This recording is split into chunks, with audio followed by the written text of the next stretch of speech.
Hi guys, मी भावना. आता झालेली आहे सायंकाळची वेळ आणि माझ्या आहोंनी ऑफिसमधून येताना भाजलेल्या मच्छ्या आणलेल्या आहेत. तर आता मला त्याची भाजी बनवायची आहे. चला आपण भाजी करूया.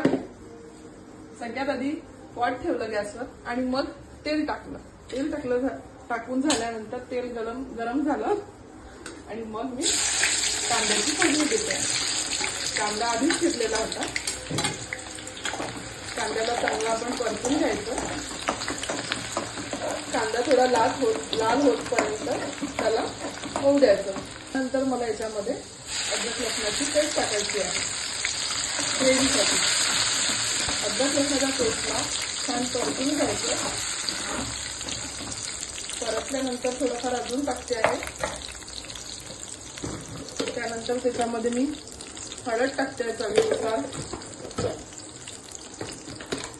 तिखट सुद्धा टाकते आहे. तिखट सुद्धा चवीनुसार टाकते. माझ्या अंदाजाने टाकते आहे. त्यानुसार मी मीठ टाकते आहे. मीठ थोडं कमीच टाकायचं.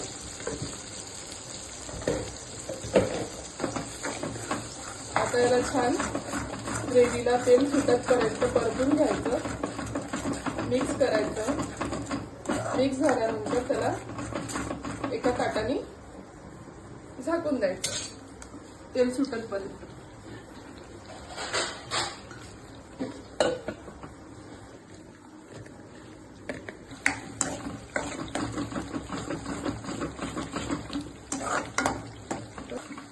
अद्रक लसणाची पेस्ट छान शिजलेली आहे आणि तेल सुद्धा सुटलेलं आहे छान लाल.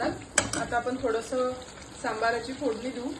म्हणजे तेलात सांबार टाकला की भाजी छान होते. छान त्याला फिरवून घेऊ त्या मसाल्याला. आता मी फिश टाकते आहे.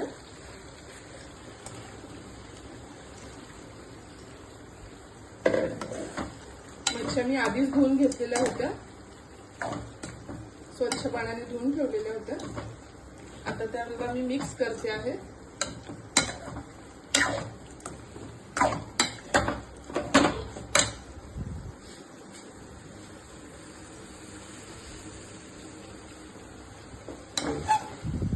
मी सांडशीचा वापर करत नाही, त्यामुळे मला कापडच हवा असतं. भाजीला छान मिक्स केलेलं आहे. आता थोडा वेळ याला वाफेवर होऊ देऊ आपण आणि मग आपली भाजी तयार. आपण फिश टेस्ट करून बघू. त्याच्यातला एखादा पीस काढून बघू शकता. भाजी अगदी छान मस्त झालेली आहे. मी तर खात नाही फिश, पण माझ्या आवडीला खूप आवडते. त्याच्यासाठी मी थोडी स्नॅक्ससाठी काढलेली आहे, असंच खायसाठी. आणि आता या भाजीला आपण ग्रेव्ही करूया. थोडंफार लागतं पाणी टाकायचं. अगदी थोडीशीच ग्रेव्ही करायची आहे.